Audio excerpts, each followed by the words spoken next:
took me 10 years to get to this point, you know? Yeah. I've had this creative mind and knowing what to do and how to orchestrate things for 10 years. So it's not something I'm like, oh, you can just pick up content creation today and then suddenly you'll be successful tomorrow. If I'm successful, it's taken me 10 years to get to this point. For me. Quarter life crisis.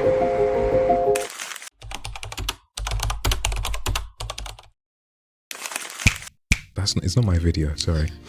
What is one thing that made you smile this week? This week, oh fam, the biggest I'm smiling again because I'm remembering it. The end of Serenade, my friend's father, he was the person who came to help me wrap it up. Yeah. I think he wrapped it up very, very nicely. And I was like, okay, it made me laugh or smile, really cheese up because yeah, it was a conclusion to everything that had been happening. And so, yeah, I smiled really hard. It was a very sweet moment. After the event, did you feel a sense of achievement or relief? I don't think it's happened yet because I'm still here in Nigeria. There's still a lot of stuff that I have to do, still work that I have to do, and there's still people I have to pay.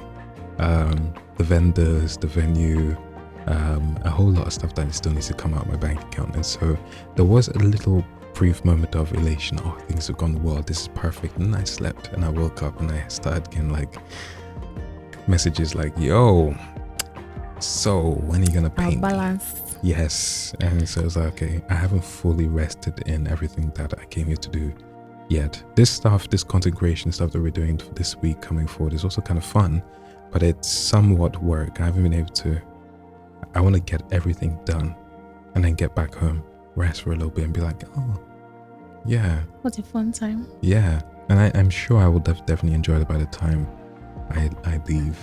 But so far I'm thinking about all the different things that needs to happen before I leave. You know, I've been following you for quite a while now, and your voice has this, it's like very calm, and I want to know how did you develop that kind of calmness, that kind of stillness? Did you have to work for it or it just came naturally? I think it's to do with me as a person, my personality. I don't like stress. I don't like stress at all. And my temperament is more calm. I am not extroverted, despite what people might tell you that I am. I am very introverted, and I just like peace. I like stillness, and I think it does come and bring itself in my voice. Now, before I started working to actually develop my voice and get better at voice acting, it sounded some kind of way. But I think by honing it and getting better at it, now it sounds different, or maybe I'm more able to enhance the different aspects of my voice. So right now, this is like almost like a lazy voice that I'm using. If I was to be a bit more intentional, then it's like I'm trying to like really calm you down, you feel me? So that's a different voice. But yeah, I can go in and out of different kinds of voices, you feel me? Yeah. So if you weren't a voice actor, what would you be doing right now? I'm not a voice actor full time, you know. Yeah, I'm a software engineer. Is it fulfilling? Is it fulfilling? I hope no one from work watches this. It's not. It is and it isn't. As in, my work as a software engineer is fulfilling when there's lots of work to do and I finish it. Like, it's fulfilling, it's fun, I enjoy it. I enjoy doing good work. But I'd like it to be more fulfilling if, let's say, the project I worked on counted more than, went beyond more than what my team and what I do for my company. So it's fulfilling the aspect of it's making me, it's keeping me occupied. It's making me flex my brain, my muscles, my brain muscles and all that. So it's fulfilling that aspect, but I would definitely love it to have gone to go beyond that to be more fulfilling. But luckily, the voice acting stuff, the content creation, everything is making my life more and more fulfilling. I love that. Thank you. Are you someone that overthinks before creating? Or That's crazy. Okay. Because if you stopped the sentence in the middle, are you someone that overthinks? I'd be like, yes, I really, really overthink. And I can't switch my brain off. I'm always thinking of something. There's always something going on in my head. And even when I'm not thinking of things, my brain does a cool thing where I watch things happen in my brain. As in, you replay a moment over and over again. No, it's not even that. It's like I'll be sitting here chilling and then this sounds schizophrenic. I'll hear conversations I'll hear people living stuff and making jokes to each other in my head. It's like I'm sitting watching a movie inside of my head. There's not really ever a quiet moment in my head. If I'm not thinking of something, my brain will give me something to watch. Think of. Yeah, and it's like, oh, I don't know this person, and they'd just make it, like, I'll hear people tell jokes, tell stories in my head that I did not make up. It's different from daydreaming where you're actively making characters, making a story. My brain just won't let me rest. It'll give me something to think about. So if that was the first half of the question, yes, I'm always thinking, and sometimes I do overthink.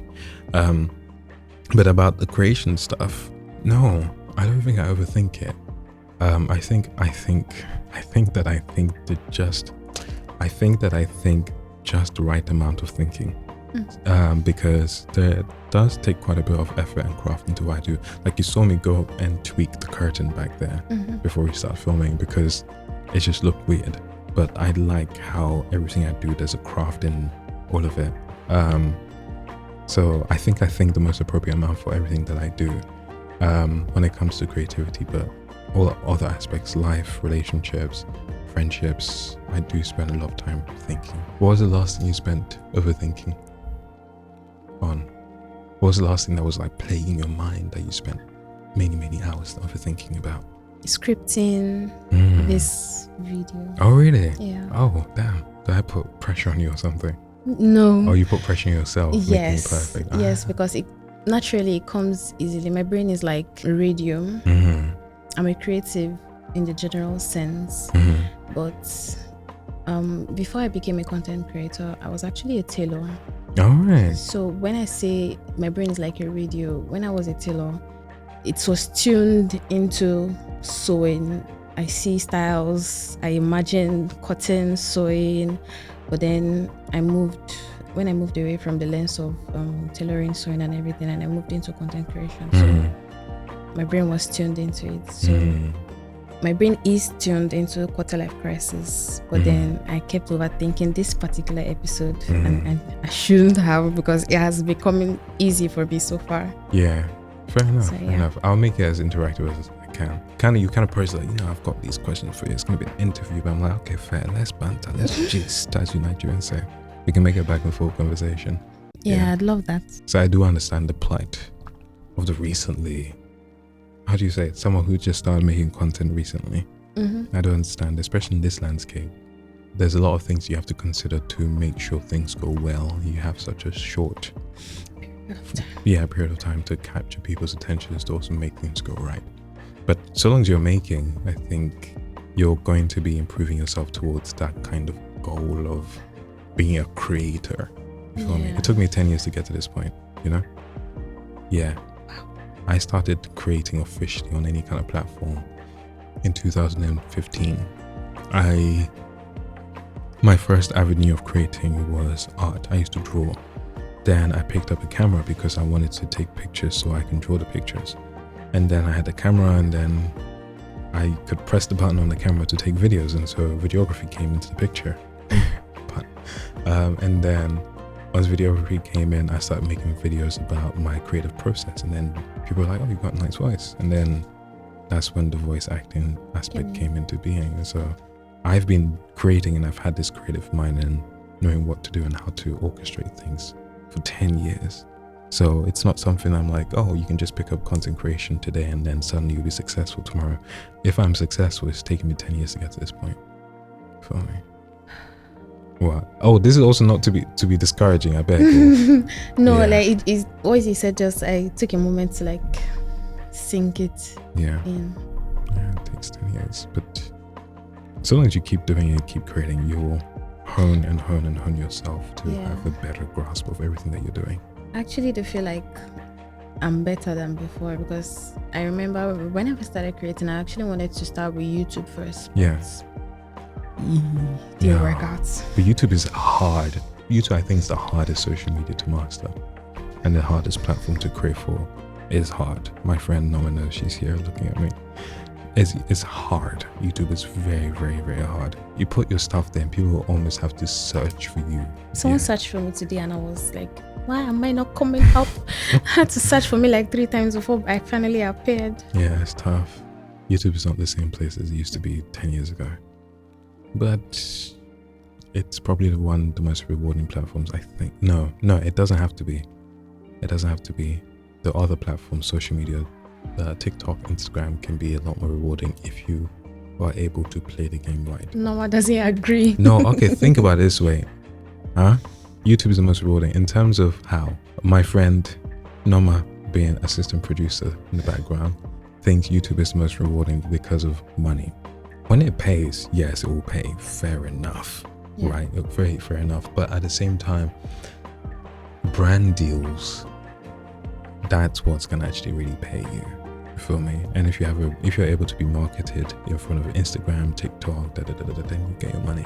But in terms of the platform itself that pays you the most, YouTube will pay you the most. But the one that's most opportunistic will be Instagram, I think, and TikTok. But I think more Instagram. So that's what I mean when I say rewarding, right? The platform that will pay you most will be YouTube, but the platform that will get you eyeballs and people paying you will be Instagram, I think. What's your relationship with solitude? You like to be alone, or it's just the end result? I love being alone. Like I said it before, I'm introverted. I love being alone. Alone, or alone with the people you love? Alone, as in like, leave me alone, leave me in my room. I want to create, I want to make stuff. Stop talking to me. But of course, I'm human, and a lot of things I create does involve people. So as much as I love being alone, and most of what I create comes from me being alone in my own space, I've been led to interact, engage with more and more people. So I'm kind of used to it, but I've been able to pull people into my space as opposed to go into someone else's space to now try and behave in some kind of manner. Serenade was almost like I created a space which was somewhere that I could be me. Yeah. And people came and saw me read and do what I do. And that was very different from, let's say, going to Obi's house. I've never been to Obi's house, but I know about it. But going there and just trying to like bring myself there, it's like, no, that's not where Michael can thrive. But I love being alone. Before I turned 25, I spent 7 months not talking to my friends, not talking to my family. I did make new friends, but I spent a lot of time alone, drawing, creating art, and I enjoyed it.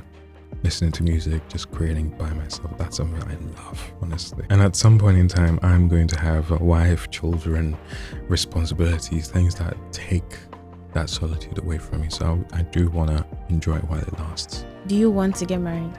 Do I want to get married? That's a tough question. Yes, not because I have a desire to marry someone specifically, more for like a pragmatic sense. I think I should get married, and I want to get married because it'll be good for me. Do you feel me? It's like I eat my vegetables because You have to. I have to, and so I want to eat my vegetables. Right. I have a love-hate relationship with marriage. Mm-hmm. I can't imagine myself getting married. The image just doesn't appear. Mm-hmm. It doesn't appear in It my might head. be an easier thing to think about if you imagine maybe you haven't met someone yet who gives you that kind of idea and assurance that it's going to be a worthwhile thing to get married. Right. Because like I've gotten to that stage now where I'm meeting lots of good women. They're all older than me though. But like I'm meeting lots of good women. I'm like, yo, you'll be a great partner. Someone who like you could work with, banter with, they have their sense and know what they're doing with your life. And it's like, yeah, marriage with you makes sense. There's so much life could bring forth because I'll be in union with you. So maybe that's it. Like you haven't seen reason for you to get married. That's why you're kind of in that love and hate relationship. No one's inspired those feelings of, I understand it. And no, I do understand it. Yeah. The thing is, I love love. Yeah. I love companionship, relationship. Mm-hmm. Marriage, Mm-hmm. I don't see the point. Okay. How can I attack this? Are you Christian? Yes. Okay. Right. So if I was to attack this from a Christian lens, right? You say you don't see the point of marriage, right? But then what does the Bible say? I don't know what the Bible says. Do you not read your Bible? So this is like the divine order and how we're supposed to be. It's like man's supposed to be united with his wife and they become one flesh, and the husband's supposed to love his wife as Christ loved the church, and the wife's supposed to love the husband as I can't remember that other one. I don't know what the obligation for women is for the husband. I've forgotten it. But it's like a perfect representation of like the relationship between God and man. But also there is like the benefit of having the union and being able to like coach each other and like be each other's strength and push forward in life, pray for each other, hold each other accountable.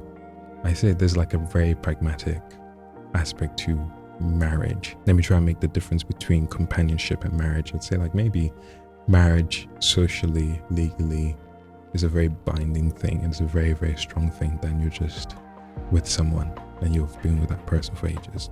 I think societally, maybe it's conditioning, we all respect the institution of marriage more than that's someone's companion. You feel me? But why do I have to cater to other people's? No, you don't have to. But even in your head, you understand that marriage is something that's deeper than just you're with someone. I don't know. Maybe I will wait for the person that will come along to convince me. But I am strongly of the belief that getting married makes you lose your sense of self. Yeah, that's true. Sense of identity that I have struggled so hard to build.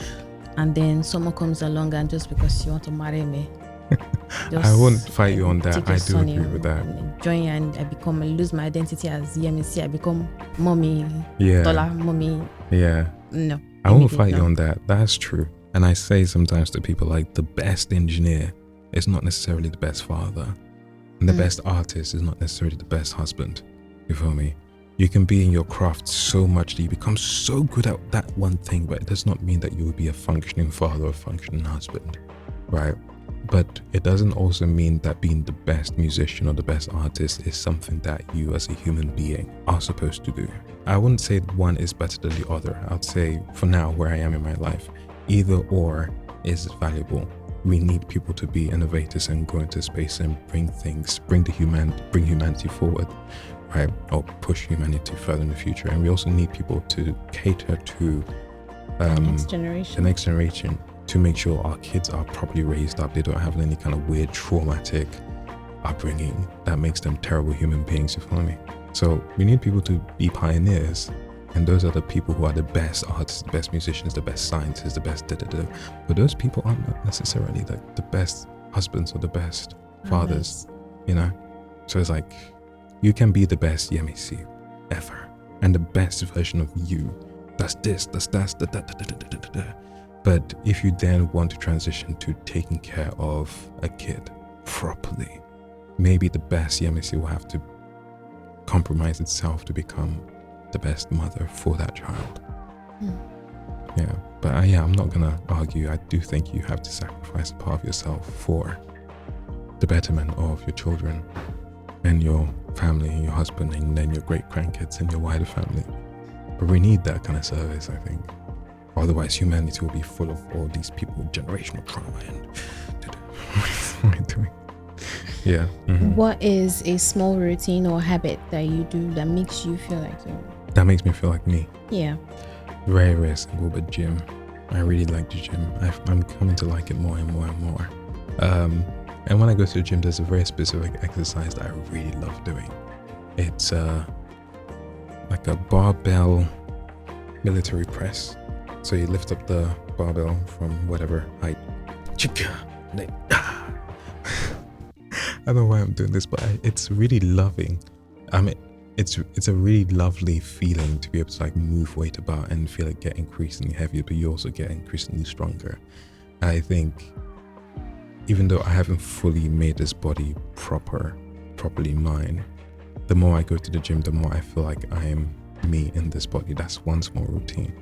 But also listening to music and letting the music carry me and drift me off into some kind of space in my head. That makes me feel more like me. my brain lets me do cool things when I imagine stuff or when I listen to music. It just does a whole lot of stuff. It comes with the whole overthinking thing.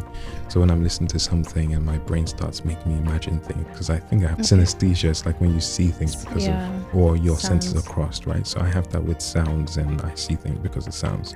And I also have, I'd say, hyperventation, which means like when I do I what? Play. Any instrument? Yeah, I play guitar. But music, I can't see in my head music to generate it. Music makes me see things, but I can't see things and then translate into like music, which is annoying. Every other artscape, I can see what I want to paint, I can see what I want to create, but I can't see what I want to make music-wise. It's annoying. When I asked you that question, for some reason, I thought you were going to say probably you use a face mask or something like that. I have no idea why I thought that. I used to go to the gym earlier this year. It made me happy for some time. I don't know why I stopped. Okay, I know why I stopped. Scratch that. I know why I stopped. Is it hard to go by yourself? Is it because it's Nigeria or because it's you? I would say both. One, because the men in the gym, I don't know. It's Nigeria, yeah. No, I'm hearing this. I'm learning more and more about the men in the gym. Unsolicited advice. I don't know. Okay, maybe it's not Nigeria, it's just men everywhere. But I did actually love it because when I finish, I feel so. It's easy as someone that overthinks a lot. It's easy for me to just drown in the weight of my thoughts and what ifs. That when I do go to the gym, everything just disappears, at least for a little while. And at the end, I feel happy, even if it's fake dopamine. I feel happy for a time, and then I go to sleep. I wake up, rinse and repeat. So do you ever feel a pressure to maintain a version of yourself on the internet? No. What we see on Instagram is who you are. I mean, you're talking to me right now. Actually, yes. Do you think I'm being fake? Nope. You saw how I was with Gemini. Yeah. That's me. I think there is, let's say, so there's first room, right? And then let's say there's Michael. Michael's the person who's like, he's got to live, he's got to eat, he's got to work. But first room is the person who creates, who does everything creative, who enables other people to also be creative. And so long as I'm doing those things, I'm me. I am first room. And I say that that's a me that I want to be all of the time. And I don't feel a pressure to maintain it, but that's where I'd like to be. You feel me? What's your surname? Oh no, I can't say it online. It's because if you know my name, then you can find my surname. You can go on LinkedIn and find out where I work, and then it's like long. Because it's like proper legal stuff. Yeah, so I can tell you in person. Like it's.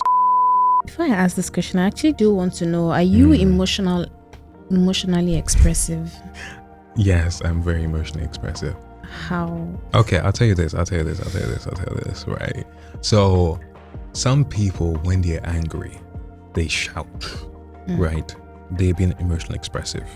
Some people, when they're angry, they shut down, right? That's not being emotionally expressive, right? Some people don't get angry. Let's imagine in the world that some people don't get angry. And there's some people who experience a certain kind of emotion that is very hard for everyone else to be like, oh, I know this emotion. So everyone's got their own emotions that they experience and however way they express it. And some people, for example, if you're someone who's easily inspired in life by art or music, right? And those things get you excited. Like if you're talking up to me about art, music, I will be very expressive because those are the things I care about. Those are the things that move me. But if you're talking to me about like, I don't know, Tiwa Savage's life, I'm like, I don't care. Sorry, not in like bad way, because I don't really know her. I don't really care much about it. Or there are certain things that make me feel things. Right, and then I'll be expressive when I feel those things, but there are some things that I could care less about, that I wouldn't be emotional about, so it looks as though I'm not emotionally expressive because if all you bring me is things that I can't feel anything for, then it looks like I'm not emotionally expressive. But if we're talking about things I love, then yes, I would be emotionally expressive. So I would say yes, I am emotionally expressive. I think, like you said, everybody's definition of emotionally expressive is different, because if I say I am emotionally expressive to another person, they might not feel so, because on a normal day, I have a blank face. Remember when I came in, you asked me, what's wrong with me? How work was it? Yeah, I look frustrated or something. I was not. That was just, I have, like they say, I have resting bitch face. Yeah. That's just my face. I don't shine it. I say, not because I'm being snobbish or proud. Though I may come off as that. But it's not my smiling is not my go-to response. I smile when I see a reason to smile. If I found you, I smile. You cannot see me walking on the road and I'll be smiling at a stranger, right? So in that sense, you may not say I'm emotionally expressive, but when it comes to my people, when it comes to my friends, people I care about, I would say I am emotionally expressive. I hear that. It's contextual. Yeah, exactly. Yeah, I'm an artist. I draw the things that I feel, and I've got lots of art. So yeah, I don't shout, I don't really cry like that, but I draw because I'm expressing my emotion. I cried that day. I cried on Sunday. Oh yeah. And you know the funniest thing? When my grandmother died, actually, I didn't shed a tear. Well, she was my mom's mom. I didn't shed a tear because we're not really close like that. I felt my mom's pain, but I didn't feel the pain firsthand because we were not close. Yeah. And then I felt guilty because how can my mom be in so much pain? And then I, as a daughter, feel like, your job, what's your job? What are you here to do? I can't take the pain away. I can't even feel the pain because I wasn't close to the woman. So someone asked me that day, do you write? I used to write once upon a time, but I told her I write when I'm depressed. So I wouldn't say I was depressed, but I was down a bit for a while after she died. So I wrote that poem at least to have some sense of connection to her. Yesterday I stumbled on the markets my granny used to take me to when I was younger. I never knew the name of the market. I only remembered the fear of falling while crossing the short bridge into the market. The sound of periwinkle shells crunching beneath my small feet, the smell of raw meats that permeated the air, and the feel of my grandma's hands as she turned me along. My grandma has been gone for over a year now, but the guilt I felt at not knowing enough of her to mourn her well has been diminished by this memory. Even though I was not close to her at the very end, memories like this, of us going for market runs, of her laughing at I and my cousin's antics whenever we stayed at hers for holidays. Memories like this make me remember that once upon a time, she was my granny, and I was her little grandbaby. The problem is, you think you have time, you don't. And then when you read it, that was the first time I actually cried because she died. So I felt the guilt was gone. Like, okay, fine. I've actually been able to mourn her in my own way. Yeah. So, yeah. I'm getting emotional now. It's okay. It's okay. Thank you for allowing yourself to share the poem on Sunday and also allowing it to be an artifact of the space and being emotionally receptive to it. Everything that was happening was beautiful, honestly. It's something that I can't fully articulate in terms of like why that was a cool thing that you did. I can't use better words than cool, but it was really cool that you shared the poem, you allowed it to be read by someone else, and then you also felt something by it. It was magical, honestly. Thank you for saying that. Have you allowed yourself to be vulnerable online before? Vulnerable to me in the line of work means reading something that's super cringe. You feel me? Being like, I love you.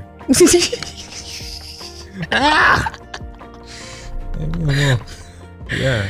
That's what vulnerable kind of means being. But in terms of like me sharing something about myself out there, I rarely share aspects of my actual self. So before I turned 25, I disappeared from my family, friends and family, and I didn't talk to them. But what I did was I'd share videos every month of like what I was up to, what I was dealing with, whatever. And I put them on my other YouTube channel. So if you're curious, you can go find it if you're watching. But that was when I was like, each month it was like, okay, this is what I'm feeling, this is what I'm talking about, this Yeah, I don't really share aspects of myself online. Would you want to? Would you like to? Nah, I'm not that important, low-key. I'm such a boring person, I'll tell you that. The only cool things about me is like the things I create, and then the people I know, the friends I make, they are more interesting than me. before I transitioned into this YouTube, that I was thinking of going deeper into storytelling. I do create lifestyle content on Instagram, and sometimes it's a bit of a struggle trying to like separate your actual life from Instagram life, more so because most of the people following me on Instagram actually know me in real life, and then they feel like they do know me because they see me, but you don't see me. How do I say it? Who you see is me, but it's not all of me. So it's a bit of a struggle trying to be open and trying to, not shatter yourself while trying to be open. So do you think softness and strength can coexist in men? Yes. The concept is not difficult to grasp. What is very soft? Because when you say softness, what comes to mind is femininity. No, really. And women. Okay, softness. People. Yes, people. Yes. Yeah. So when men say, "You're soft," means you're a girl. Fair enough. I understand it. So there's different cultural nuances here. Yeah. As I imagine, especially in this country, I'm not coming for your people though, I beg. But I imagine there is a starker difference between what the different genders are supposed to be and the attitudes towards this person and that person because of their gender. Like it seems my friend, she mentioned that she thinks that the Uber drivers don't like taking directions from women. Yes, they don't. And that is something like I can understand that that's something that exists, but I can't understand why. Maybe if I know more about the culture and history, I can understand why it is a thing, but it's too long for me to try and comprehend and understand. So I would say I say that to say that I understand that our different cultures, where I'm from and how I see life, is different from how you guys would see stuff. Like maybe if I was in Ghana, you said like softness and girliness, I'd be like, okay, fair. But I think based on the people I've met, the men that I know, it's not automatically a thing. You can be soft and strong at the same time. Like you meet like very strong, tough men, and they're very gentle creatures too. And the concept of being soft and strong, it's not something I can't not comprehend. It's something I can grapple with and put my mind behind because, like I said, water is soft, but like water can easily become very, very dangerous and hard, right? And even women who are supposed to be soft, you guys are dangerous, I can't lie. Very, very dangerous. I have to be careful. The idea of being soft and strong isn't new to me. I think you can be. And as a man, you can be that. As a woman, you can be that. Just because you're a woman doesn't mean you're not strong, you feel me? Even if you can carry yourself in a soft way. What do you want to tell creators that are choosing art as a form of expression rather than transaction? Don't get distracted, I guess. If you're creating for expression and you truly are creating for expression, first of all, be honest with yourself.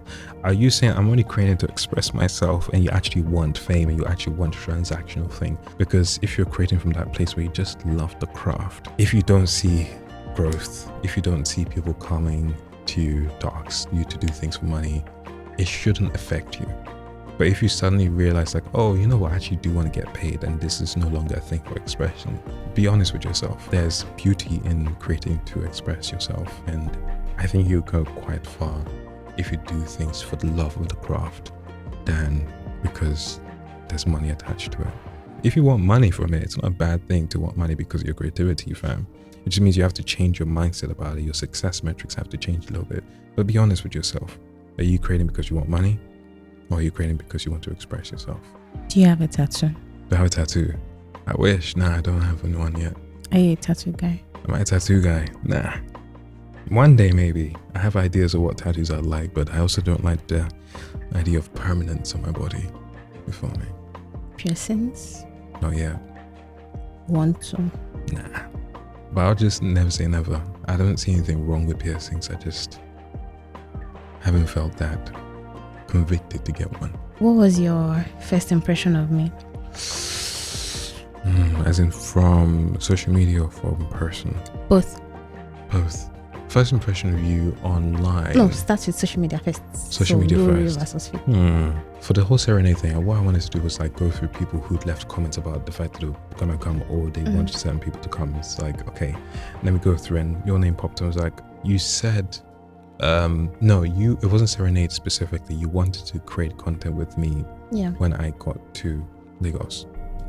So I think I went on your page and went on your YouTube to kind of just scope out where you are. And I think like starting out budding creator person, I don't think I got any kind of bad vibes from you. I don't know, I guess I felt good energy from it. And I was just like, okay, I'm down for anything if you want to create stuff together. As far in person, I thought you were quite bold, right? Quite confident to come on and also trying to like say, I came here all the way for you, Michael. I was like, yay! Do you know the funniest thing? I did not even mean it that way. It just slipped out. Where are you coming from? I'm coming from but before that, I was coming from Lagos Ogun border. Okay, someone help me. You guys look shocked, so it's far. Damn, thank you so much for making the journey here. I'm happy to be here, so anything for you, Michael. Okay. It's Sunday.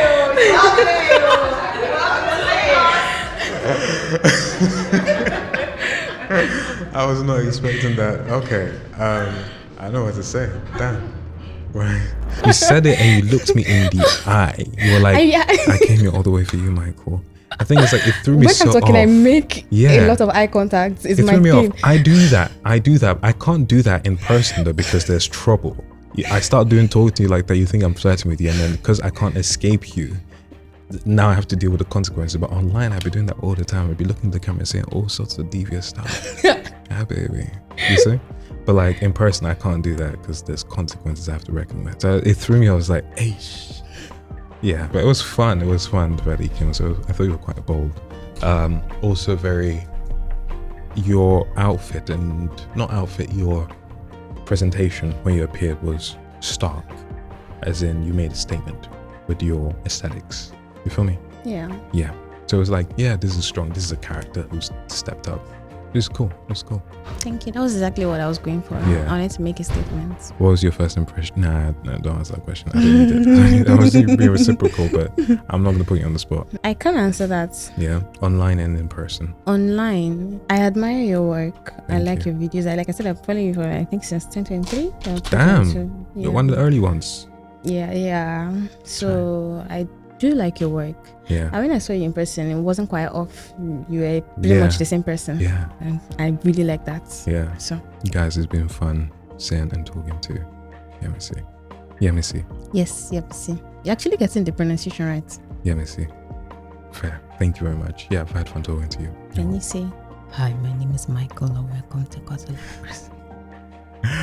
Hi, my name is Michael and welcome to Quarter Life Crisis.